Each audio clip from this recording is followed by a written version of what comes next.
आगे बढ़ना चाहूँ, वहाँ पे एक समस्या है कि नाले में घर बना दिया गया है। बीएमसी में कंप्लेंट करने के बाद में महानगर पालिका के लोग आए भी थे, देख कर गए और अभी तक उस पर कोई कार्रवाई नहीं। और सुनने में आया कि वहाँ के लोग जो है, जो बिल्डर है, बाकी लोग हैं, उन्होंने उनसे समझौता कर लिया और कोई कार्रवाई नहीं है। सर, उस पर आप क्या कहेंगे? अगर ऐसी कोई समस्या है और वहाँ के लोगों की अगर समस्या आई मेरे पास, तो मैं डेफिनेटली महानगर पालिका के आयुक्त है और उसके ऊपर जो कमिश्नर है और कलेक्टर है, उनसे पास जाके वो जो कुछ नियम के बराबर नहीं अगर हुआ है तो उसके बाद जो कार्रवाई करने की मैं मांग करूँगा। सबसे बड़ी दिक्कत है कि वहाँ पे दादागिरी चल रही है, लोगों को धमकाया जा रहा है, डराया जा रहा है, यहाँ तक कि हमें, मतलब मैं एक रिपोर्टर हूँ और मेरे खिलाफ भी षड्यंत्र रचा जाता है। पर आप क्या कहेंगे? ऐसा है कि कहीं भी भाई दहशतवाद नहीं चलेगा, दहशत नहीं चलेगी। अगर ऐसी कोई समस्या है तो लोग ज़रूर पुलिस में रिपोर्ट करें। यहाँ के जो पुलिस अधीक्षक है, जो सुप्रिटेंडेंट है, वो बहुत कार्य तत्पर है। उनसे बात करके अगर कोई दहशत करता होगा तो उस पर कार्रवाई जरूर हो जाएगी।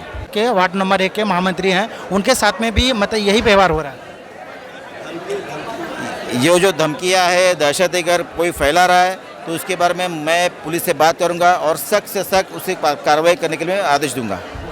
धन्यवाद। जैसे कि आपने देखा, अभी मैं पालघर जिला के जो सांसद हैं, मैं उनसे भातपाड़ा का जो मुद्दा था उसको हमने रखा है और उन्होंने कहा है कि ये दहशतवादी और ये जो गुंडागर्दी है, दबंगई नहीं चलेगा।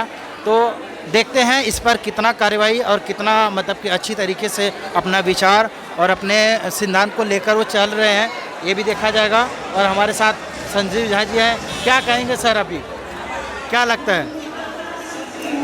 अभी जो है आपने देख लिए, हमारे विष्णु सावरा जी जो है सांसद, वो किसी भी चीज़ में किसी भी तरह की गलत होने नहीं देंगे।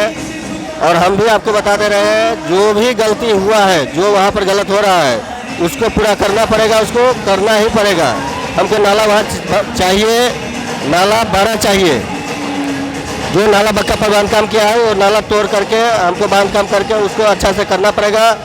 और अपने एरिया का जो समस्या है उसको भी हमने सांसद साहब के सामने रखा है, वो जल्द से जल्द हम कोशिश करेंगे कि पूरा हो सके। तो चलिए, ये संजीव झा जी थे और उन्होंने बताया कि अपनी बात उन्होंने रखा है सामने, तो जल्द से जल्द कार्रवाई होगी।